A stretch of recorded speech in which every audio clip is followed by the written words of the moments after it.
السلام عليكم ورحمة الله تعالى وبركاته. نبض يا أصحاب هذا ملك زاد كسبتين نكير دليرت هاي دين مغضاء ويل يرى أول شو ضل كشرملك وأنا الشخص اللي قلنا عبيد ضل كشرملك الصواب أوجد ويل كيري وقتي ضدك على فصح قاطع أنا حكي في سوق فصح كقاعد الله ما وقتي سو كل راعي صنع وحاول سميها ضدك إنه ربا أو ضدك علاد قلبيده ذاك الشذا هذا بس ده وضدك قلبيده علاد ذاك الشذا أما ونقضي مد dadka ka suntan oo meel kasta uu ku nool yahay aflagaadiya cay looga soo qoro meelaha baraha bulshada ka leeyahay wiilka yar ayaa hadda go'aan kala qaatay oo ku doonayo inuu ku noqdo mid ka mid ah milyaneerada dalka Jarmalka ku nool taana waan idiga daba geyn doonaa balse aan horta qodobka koowaad idin soo rasiyo wiilka yar waxa uu qabtaa shaqooyinka ay qabtaan ciidamada amniga suga wadooyinka kuwaas oo ganaaxa baabuurta haddaba sidee isagoo oo shaqadan u qabtaa maadaama aanay hawshiisa shaqadiisa toona ahayn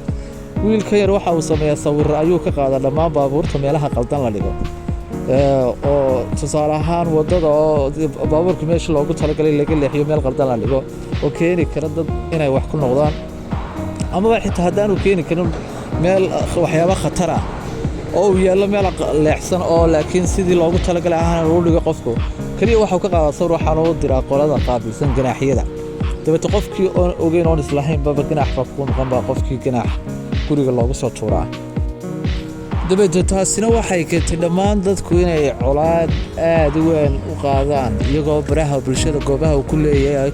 ay ugu soo aflagaadeeyaan si aan kala joogsi lahayn isagoo taa ka faa'iideysanaya maadaama sharciga Jarmalku dhigayo ama wadamada ay sharciga dhigayo inaan qofka xuquuqdiisa lagu xadgudbi karin ayaa waxa uu leeyahay kooxaha dadka ganaaxa ee xuquuqda qofkana ilaaliya kadib dadkaas waxay sameynayaan waxay ururinayaan oo isku dayayaan iyagoo isticmaalaya computerized in xogta lagu caayayo ama qof kasta oo soo caaya 200 ilaa 300 ganaaxa laga siiyo oo ninka dhalinyarta jirka isaga dib loogu shubo akoonkiisa taasina hadday u suurto gasho qoliyaha uu leeyahay waxa noqonaya mid ka mid ah milyaneerada dalka Jarmalka maxaa yeelay ma joojinayo wiilkan yare sawirada uu ka qaaday baabuurta taasina waxay keenaysaa in aan dadku joojin haddii ay sii wadaan cayriya aflagaadada ay u geysanayaan wiilka dhalinyarta jirka ah